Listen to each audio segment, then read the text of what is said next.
बिस्मिल्लाहिर्रहमानिर्रहीम। स्टोइकियोमेट्री में आज हम पढ़ेंगे calculation of yield.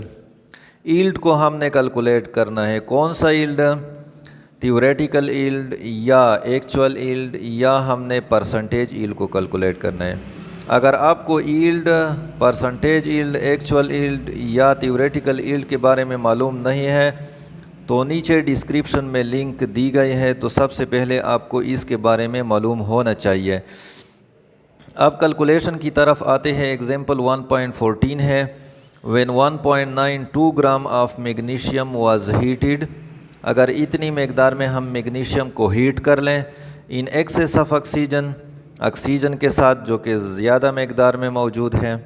Calculate the theoretical yield of magnesium oxide. तो इसके नतीजे में जो मैग्नीशियम ऑक्साइड बनता है उसकी थ्योरेटिकल यील्ड को कैलकुलेट कर लें।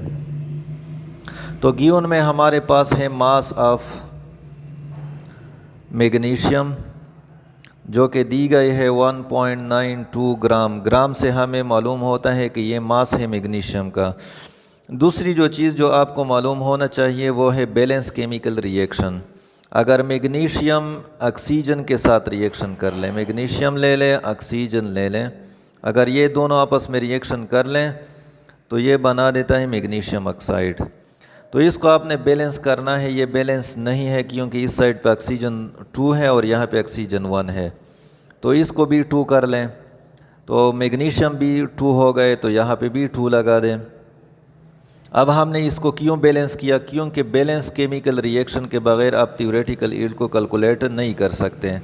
सबसे पहले आपने इसको बैलेंस करना होता है। रिक्वायर्ड में किया है थ्योरेटिकल यील्ड है, थ्योरेटिकल यील्ड किस चीज़ का? ऑफ मैग्नीशियम ऑक्साइड, यानी कितनी मकदार में मैग्नीशियम ऑक्साइड बनेगा यहाँ पे अगर 2 मोल मैग्नीशियम और 1 मोल ऑक्सीजन आपस में रिएक्शन कर लें। तो सॉल्यूशन की तरफ हम आते हैं। सॉल्यूशन के लिए हमें इस मैग्नीशियम ऑक्साइड की मकदार को मालूम करने के लिए, यानी इस यील्ड को मालूम करने के लिए हमें ऑक्सीजन और मैग्नीशियम में से लिमिटिंग रिएजेंट को मालूम करना है। अब लिमिटिंग रिएजेंट किसे कहते हैं और एक्सेस रिएजेंट किसे कहते हैं, अगर आपको मालूम नहीं है तो नीचे डिस्क्रिप्शन में लिंक दी गई है, तो सबसे पहले उसको अच्छी तरह जान लें। लिमिटिंग रिएजेंट वो रिएजेंट होता है जो रिएक्शन में सबसे पहले ख़त्म होता है और उसकी वजह से फिर मज़ीद प्रोडक्ट नहीं बनता। तो इसका मतलब है कि मैग्नीशियम ऑक्साइड का जो मकदार होता है वो इन दोनों में से लिमिटिंग रिएजेंट पे डिपेंड करता है। तो किस तरह हमें पता चलेगा? ये इस क्वेश्चन से हमें मालूम हो सकता है क्योंकि यहाँ पे दी गई है एक्सेस ऑफ ऑक्सीजन। तो ऑक्सीजन यहाँ पे क्या है? एक्सेस रिएजेंट है, ज़्यादा मकदार में है। अगर ये एक्सेस में है तो दूसरा ऑटोमेटिकली क्या हो जाएगा? Limiting reagent. और लिमिटिंग रिएजेंट की वजह से हम मैग्नीशियम ऑक्साइड की मकदार को मालूम करते हैं। तो मैग्नीशियम और ऑक्सीजन दोनों में से हमने कौन सा उठाना है? मैग्नीशियम को। एक साइड पे हमने मैग्नीशियम लिखना है, दूसरी साइड पे हमने मैग्नीशियम ऑक्साइड को लिखना है और दोनों को कंपेयर करना है, दोनों के दरमियान मुवाजना करना है। अब सबसे पहले हम रिएक्शन की तरफ आते हैं। 2 मोल मैग्नीशियम ये बना देता है 2 मोल मैग्नीशियम ऑक्साइड। तो अगर यहाँ पे 2 मोल है मैग्नीशियम तो ये बना देगा 2 मोल मैग्नीशियम ऑक्साइड। ये रिएक्शन से हमें पता चलता है। अगर मोल को मैं मास में कन्वर्ट कर दो यानी ग्राम्स में कन्वर्ट कर दो तो ये कितना बनेगा? यहाँ पे 2 मोल है तो मैं यहाँ पे 2 लगा देता हूँ। मैग्नीशियम का एटॉमिक मास जो है वो है 24, उसको लगा देता हूँ। इस साइड पे भी 2 मोल है तो यहाँ पे 2 लगा दें। मैग्नीशियम ऑक्साइड का जो मॉलिक्यूलर मास है या फार्मूला मास है वो कितना है? वो 14 है क्योंकि मैग्नीशियम का 24 है और ऑक्सीजन का 16 है। इसको प्लस कर लें तो ये यहाँ पे आ जाएगा 48 ग्राम। और इस साइड पे अगर अब इसको कैलकुलेट कर लें तो इससे हमारे पास आ जाएगा 80 ग्राम।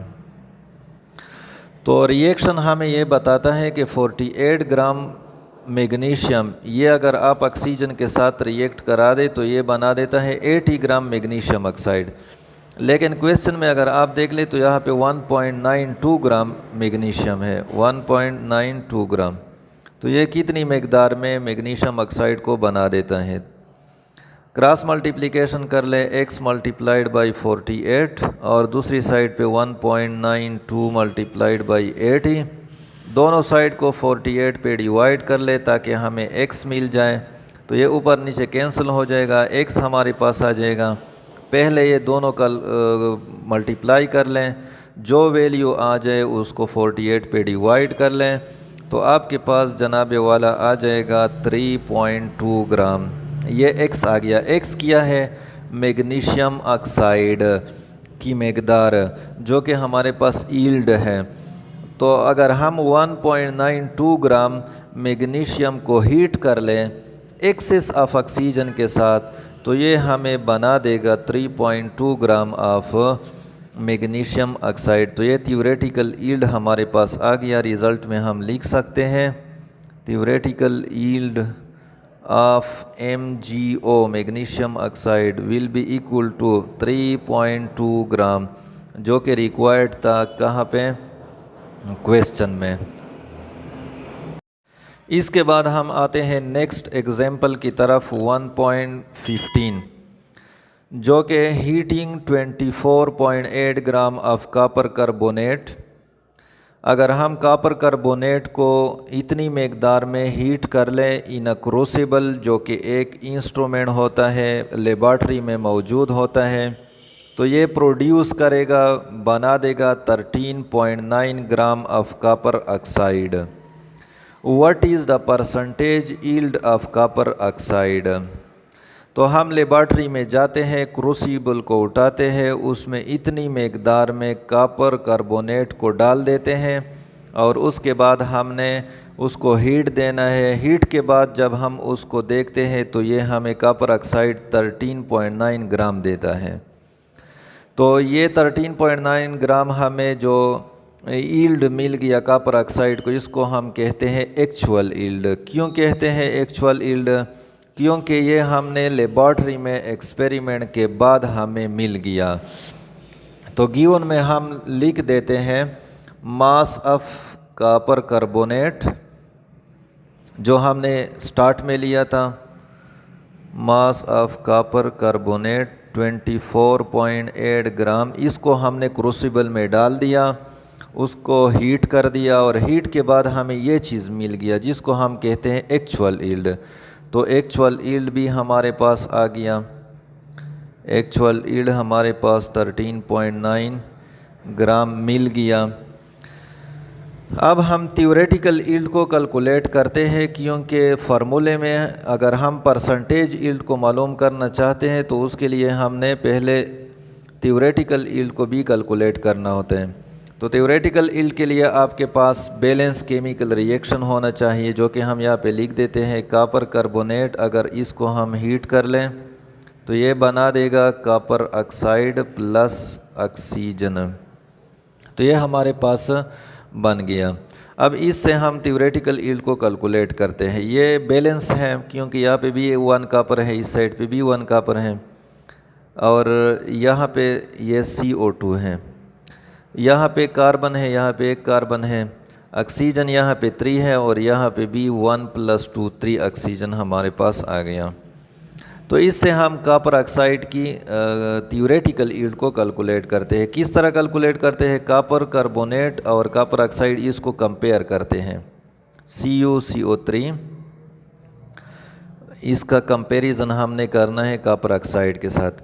तो बैलेंस केमिकल रिएक्शन से हमें पता चलता है कि अगर ये 1 मोल है तो ये बना देता है 1 mole of copper oxide.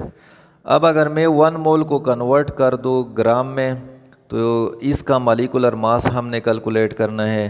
Copper का एटॉमिक मास है 64, कार्बन का है 12, ऑक्सीजन का है 16 और यहाँ पे 3 ऑक्सीजन है, तो 3 × 16। तो इससे अगर हम इसको कैलकुलेट कर ले तो इससे हमारे पास आता है 124 ग्राम। दूसरी साइड पे कॉपर जो है वो 64 है, ऑक्सीजन का 16 है, तो इसको प्लस कर ले तो इससे हमारे पास आएगा 80 ग्राम। तो ये हमने कहाँ से लिख लिया? बैलेंस केमिकल रिएक्शन से।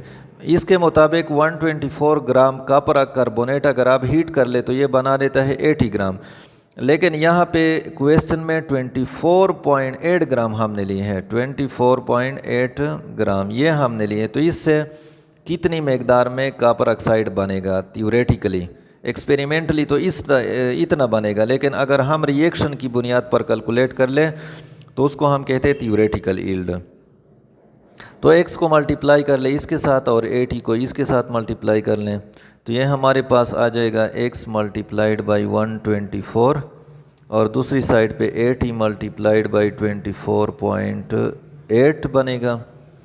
तो दोनों साइड को 124 पे डिवाइड कर लें, 124 ये ऊपर नीचे कैंसिल हो जाएगा, x हमारे पास आ जाएगा। पहले इन दो को मल्टीप्लाई कर ले, जो वैल्यू आ जाए उसको 124 पे डिवाइड कर लें, आपके पास x की वैल्यू आ जाएगी जो कि हमारे पास 16 ग्राम आएगा। तो x हमारे पास आ गया 16 ग्राम। तो इसका मतलब है कि कॉपर ऑक्साइड का जो थ्योरेटिकल यील्ड है वो 16 ग्राम है, और थ्योरेटिकल यील्ड हमेशा एक्चुअल यील्ड से ज़्यादा होता है। एक्सपेरिमेंट के बाद हमें मिलता है 13.9 ग्राम, लेकिन अगर इस रिएक्शन से हम कैलकुलेट कर ले तो हमारे पास आता है 16 ग्राम। तो इससे हमने फिर कौन सी चीज़ कैलकुलेट करना है? Percentage yield. रिक्वायर्ड में किया है परसेंटेज यील्ड, ये रिक्वायर्ड डेटा है। अब हम आते हैं सॉल्यूशन की तरफ। सॉल्यूशन में अगर हम परसेंटेज यील्ड को कैलकुलेट करना चाहते हैं तो इसके लिए फार्मूला लगा दे। फार्मूला क्या है?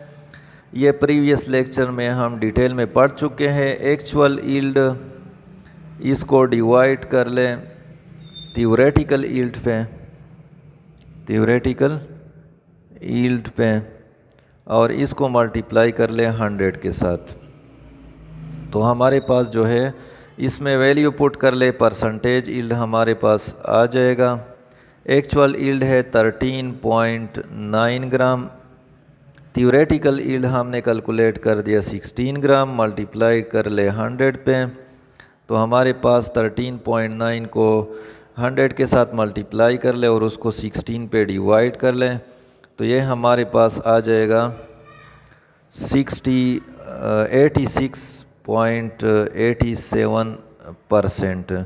ये हमारे पास आ गया percentage yield of copper oxide. तो रिज़ल्ट में हम लिख सकते हैं percentage yield of copper oxide ये बराबर होगा 86.87%। उम्मीद है आपको समझ आ गई होगी। अगर कोई क्वेश्चन हो तो कमेंट बॉक्स में पूछ लिया करें।